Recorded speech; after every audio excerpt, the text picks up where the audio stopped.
जय श्री राम भक्तजनों, आप सभी का स्वागत है श्री रामचरितमानस कथा के वार्षिक पाठ में हम प्रतिदिन 3 दोहे पढ़ते हैं, जिससे हमारी संपूर्ण रामायण 1 वर्ष में पूर्ण हो जाती है। श्री रामचरितमानस कथा को हम प्रतिदिन 10 से 15 मिनट देकर अपना जीवन सफल बना सकते हैं। श्री रामचरितमानस श्री तुलसीदास जी द्वारा रचित हिंदी, अवधी व आम बोलचाल की भाषा में लिखा हुआ ग्रंथ है, जिसे कोई भी व्यक्ति आसानी से पढ़ सकता है, जिसको पढ़ने के लिए संस्कृत के ज्ञान का होना आवश्यक नहीं है। इसलिए आप सबसे अनुरोध है कि आज से ही श्री रामचरितमानस का पाठ आरंभ कीजिए और अपने जीवन में एक नए बदलाव को महसूस कीजिए। श्री रामचरितमानस का पाठ करने से हम अपने दैनिक जीवन में आर्थिक, सामाजिक कठिनाइयों को, सुख व दुख को समान समझते हुए अपने जीवन को सफल बना सकते हैं। श्री रामचरितमानस कथा का पाठ करने से पूर्व हम शिवशंकर भोलेनाथ पार्वती माता को प्रणाम करते हैं, जिन्होंने सर्वप्रथम श्री राम नाम की रचना की और इस संसार जगत को श्री राम नाम प्रदान किया। तत्पश्चात सभी देवी देवताओं, सभी गुरुजनों को प्रणाम व आह्वान करते हैं कि वे भी हमारी श्री रामचरितमानस में सम्मिलित हों और हमें अपना आशीर्वाद प्रदान करें। बोलो जय सियावर रामचंद्र की जय। तो शुरू करते हैं आज की कथा। राम अनंत अनंत गुण अमित कथा विस्तार, सुनी आचिर जूने मानी हई जिने के बिमल विचार। मंगल भवनी मंगल हारी, द्रवौष दशरथ अजर बिहारी। श्री रामचंद्र जी अनंत हैं, उनके गुण भी अनंत हैं और उनकी कथाओं का विस्तार भी असीम है। ऐसे जिनके विचार निर्मल हैं, वे इस कथा को सुनकर आश्चर्य नहीं मानेंगे। मानस निर्माण की तिथि। एहि विधि सब संशय करी दूरी, सिर धरी गुरपद पंकज धूरी। पुनि सबहि बिनबौ कर जोरी, करत कथा जेहि लागन खोरी। इस प्रकार सब संदेहों को दूर करके और श्री गुरु जी के चरण कमलों की रज को सिर पर धारण करके मैं पुनः हाथ जोड़कर सभी की विनती करता हूँ, जिससे कथा की रचना में कोई दोष स्पर्श न करने पावे। सादर से विहीनाई अब माथा, बरनौ बिसद राम गुण गाथा। संबत 16 से 31 करूं कथा, हरि पद धरि शीशा। अब मैं आदर पूर्वक श्री शिव जी को सिर नवाकर श्री रामचंद्र जी के गुणों की निर्मल कथा कहता हूँ। श्री हरि के चरणों पर सिर रखकर संबत 1631 में इस कथा का आरंभ करता हूँ। नौमी भौम बार मधुमासा, अवधपुरी यह चरित प्रकाशा। जे ही दिन राम जन्म सुरति गावहीं, तीरथ सकल तहाँ चली आवहीं। चैत्र मास की 9वीं तिथि मंगलवार को श्री अयोध्या जी में यह चरित्र प्रकाशित हुआ। जिस दिन श्री राम जी का जन्म होता है, वेद कहते हैं कि उस दिन सारे तीर्थ वहाँ श्री अयोध्या जी में चले आते हैं। असुर नाग खग नर मुनि देवा, आई करहि रघुनायक सेवा। जन्म महोत्सव रचहि सुजाना, करहि राम कल कीर्ति गाना। असुर नाग पक्षी मनुष्य मुनि और देवता सब अयोध्या जी में आकर श्री रघुनाथ जी की सेवा करते हैं। बुद्धिमान लोग जन्म का महोत्सव मनाते हैं और श्री राम जी सुंदर कीर्ति का गान करते हैं। मज्जहि सज्जन वृंद बहु पावन सरजू नीर, जपहि राम धरि ध्यान उर सुंदर श्याम शरीर। मंगल भवने मंगल हारी, द्रवौष दशरथ अजर बिहारी। सज्जनों के बहुत से गुण उस दिन श्री सरयू जी के पवित्र जल में स्नान करते हैं और हृदय में सुंदर श्याम शरीर श्री रघुनाथ जी का ध्यान करके उनके नाम का जप करते हैं। दरस परस मज्जन अरूपाना, हरई पाप कह वेद पुराना। नदी पुनीत अमित महिमा अति, कही न सकई शारदा बिमल मति। वेद पुराण कहते हैं कि श्री सरयू जी का दर्शन, स्पर्श, स्नान और जलपान पापों को हरता है। यह नदी बड़ी ही पवित्र है, इसकी महिमा अनंत है, जिसे विमल बुद्धि वाली सरस्वती जी भी नहीं कह सकती।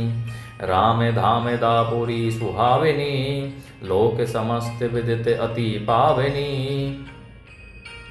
चारे खानी जग जीव अपारा, अवध तजे तनु नहीं संसारा। यह शोभायमान अयोध्यापुरी श्री रामचंद्र जी के परम धाम की देने वाली है। सब लोकों में प्रसिद्ध है और अत्यंत पवित्र है। जगत में अंडज, स्वेदज, उद्भिज और जरायुज 4 खानी अर्थात प्रकार के अनंत जीव हैं। इनमें से जो कोई भी अयोध्या जी में शरीर छोड़ते हैं वे फिर संसार में नहीं आते, अर्थात जन्म मृत्यु के चक्कर से छूटकर भगवान के परम धाम में निवास करते हैं। सब विधि बुरी मनोहर जानी, सकल सिद्धि प्रद मंगल खानी। विमल कथा कर कीने आरंभा, सुनत न साही काम मददम्भा। इस अयोध्यापुरी को सब प्रकार से मनोहर, सब सिद्धियों की देने वाली और कल्याण की खान समझकर मैंने इस निर्मल कथा का आरंभ किया, जिसके सुनने से काम, मद और दंभ नष्ट हो जाते हैं। रामचरितमानस एहि नामा, सुनत सिर बन पाई विश्रामा। मन करी विश्य अनल बन जरई, होई सुखी जो एहि सर बरई। इसका नाम रामचरितमानस है, जिसके कानों से सुनते ही शांति मिलती है। मन रूपी हाथी विषय रूपी दावानल में जल रहा है। वह यदि इस रामचरितमानस रूपी सरोवर में आ पड़े तो सुखी हो जाए। रामचरितमानस मुनि भावन, बिरचेऊ शंभु सुहावन पावन। त्रिविध दोष दुख दारिद दावन, कली कुचाली कुली कल से न सावन। यह रामचरितमानस मुनियों का प्रिय है। इस सुहावने और पवित्र मानस की शिवजी ने रचना की।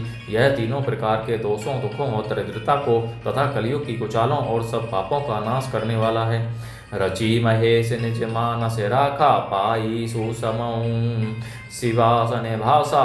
ताते रामचरित मानस पर धरे, ओ नाम ही हेरी हरे सी हर। श्री महादेव जी ने इसको रचकर अपने मन में रखा था और सुअवसर पाकर पार्वती जी से कहा। इसी से शिव जी ने इसको अपने हृदय में देखकर और प्रसन्न होकर इसका सुंदर रामचरितमानस नाम रखा। कहूँ कथा सोई सुखद सुहाई, सादर सुने हूँ सुजन मन लाई। मैं उसी सुख देने वाली स्वामी राम कथा को कहता हूँ। हे सज्जनों, आदर पूर्वक मन लगाकर उसे सुनिए। मानस का रूप और महात्म्य। जस मानस जे ही विधि भयो, जग प्रचार जे ही हेतु। अब सोई कहूँ प्रसंग सब, सुमेरी उमा वृष केतु। मंगल भवनीय मंगल हारी, द्रवहु सदशरथ अजरि विहारी। यह रामचरितमानस जैसा है, जिस प्रकार बना है और जिस हेतु से जगत में इसका प्रचार हुआ, अब वही सब कथा में श्री उमा महेश्वर का सिमरन करके कहता हूँ।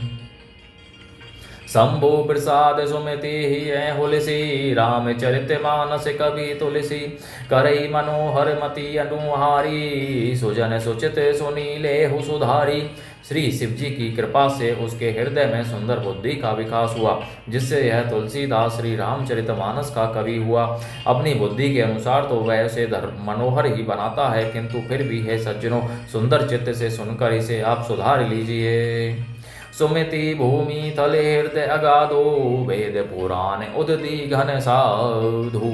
बरसे ही राम सुजस बरे बारी, मधुर मनोहर मंगलकारी।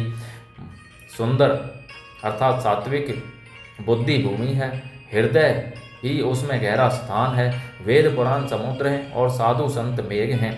वे अर्थात साधु रूपी मेघ श्री राम जी के सुयस रूपी सुंदर मधुर मनोहर और मंगलकारी जल की वर्षा करते हैं। लीला सगुन जो कहीं बखानी, सोई स्वच्छता करई मलहानी। प्रेम भगति जो बरन न जाई, सोई मधुरता सो शीतलताई। सगुन लीला का जो विस्तार से वर्णन करते हैं, वही राम सुयस रूपी जल की निर्मलता है, जो मल का नाश करती है। और जिस प्रेमा भक्ति का वर्णन नहीं किया जा सकता, वही इस जल की मधुरता और सुंदर शीतलता है। सो जल सुकृत साली हित होई, राम भगत जन जीवन सोई। मेधा मही गत सो जल पावन, सकीली सिर बन मग चले सुहावन। भरे सुमानस सुतल सिथिराना, सुखद शीत रुचि चारु चिराना। वह राम सुयस रूपी जल सत्य कर्म रूपी धान के लिए हितकर है और श्री राम जी के भक्तों का तो जीवन ही है। वह पवित्र जल बुद्धि रूपी पृथ्वी पर गिरा और सिमट कर सुहावने कान रूपी मार्ग से चला और मानस अर्थात हृदय रूपी श्रेष्ठ स्थान में भरकर वहीं स्थिर हो गया। वही पुराना होकर सुंदर रुचिकर शीतल और सुखदायी हो गया। सुठी सुंदर संवाद बर बिरचे बुद्धि विचारी तेहि एहि पावन सुभग सरे घाट मनोहर चारी। मंगल भवनी अमंगल हारी द्रवौ दशरथ अजर विहारी। इस कथा में बुद्धि से विचार कर जो चार अत्यंत सुंदर और उत्तम संवाद भुसुंडी गरुड़ संवाद, शिव पार्वती संवाद, याज्ञवल्क्य भरद्वाज संवाद और तुलसीदास और संत रचे हैं, वही इस पवित्र और सुंदर सरोवर के चार मनोहर घाट हैं। बोलो जय श्री रामचंद्र की जय। तो इस प्रकार भक्तों आज की 12वें दिन की कथा का विराम यहीं पर होता है। बोलो जय श्री रामचंद्र की जय। शिव शंकर भोलेनाथ जय, पार्वती माता की जय, श्री लक्ष्मी नारायणाय नमो नमः, जय सरस्वती माता की जय, श्री गणेशाय नमः, जय बजरंगबली की जय। तो आप सभी से अनुरोध है कि इस कथा को अपने सगे संबंधी बंधु बांधवों मित्र जनों के साथ शेयर कीजिए, जिससे वे भी इसे पढ़ सकें और अपने जीवन को सफल बना सकें। साथ ही साथ अपने घर के बुजुर्गों को श्री रामचरितमानस का पाठ कराएं। बोलो जय श्री रामचंद्र की जय।